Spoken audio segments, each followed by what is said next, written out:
The purpose of the mind, in some way to put it, is to say that, is to convince you of your limitation.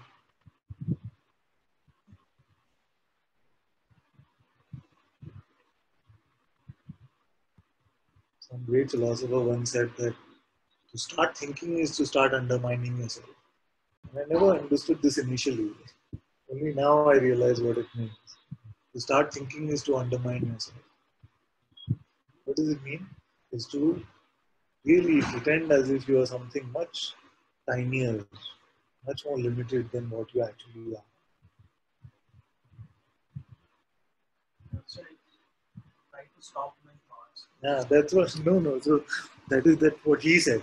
You don't have to. So stop thinking does not mean the thought should stop. It's that your identification with them stops. So belief in them stops. And you as what? As consciousness. So my advice would be to start with the recognition of what you are. What is it that I am? I just am. I exist. If you start from here,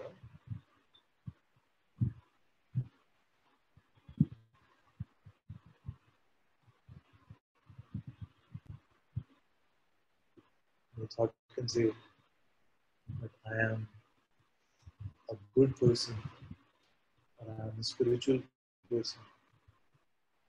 You say it really doesn't apply,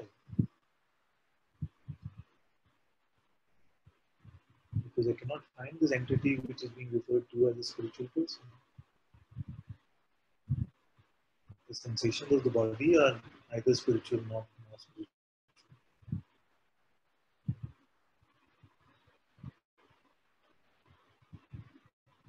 And the thought comes and says,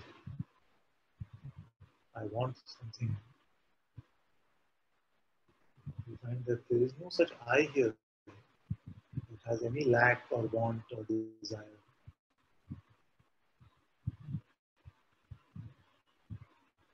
When the sensations come, you see that your space is not getting overwhelmed by even the strongest seeming sensation.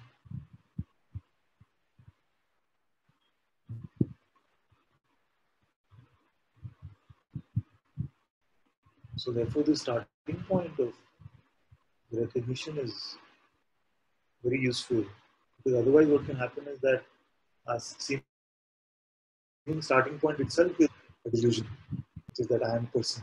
And now as a person I will not believe my thoughts, or I will not go with my mind. But the foundation itself is unsteady. Therefore it can feel frustrating that I personally am not getting anywhere.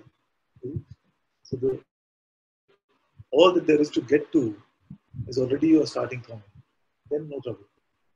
If you already pick up the perspective that I personally am looking at ways to end the person, then the foundation itself wanting to dig itself out. So that's why very often I say that don't believe your next thought is not a personal strategy. It's not a strategy that I am something you can apply to have a happy life or something like that. It's just the recognition that the pretense can only come on and assent to what the thought is saying, to give it meaning, relevance, that it applies to me.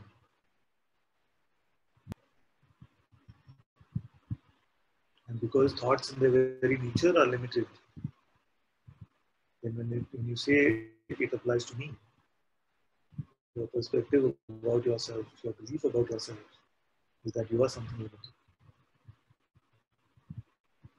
So, in satsang, my invitation always is not to begin as if you are something limited, but to begin with the simple seeing, where is the limitation? Is there any separation? What binds me really? Before I go running after freedom, can I identify bondage, whether it's truly here? You see, then the question becomes simpler, isn't it? The question becomes simpler because you see that already you are boundless. So then the question becomes, how do I pretend as if I'm bound? Then you see the simple trick of the mind. So what is your beginning point? What are you right now? The beginning point is not something where you have to get to. You already are there.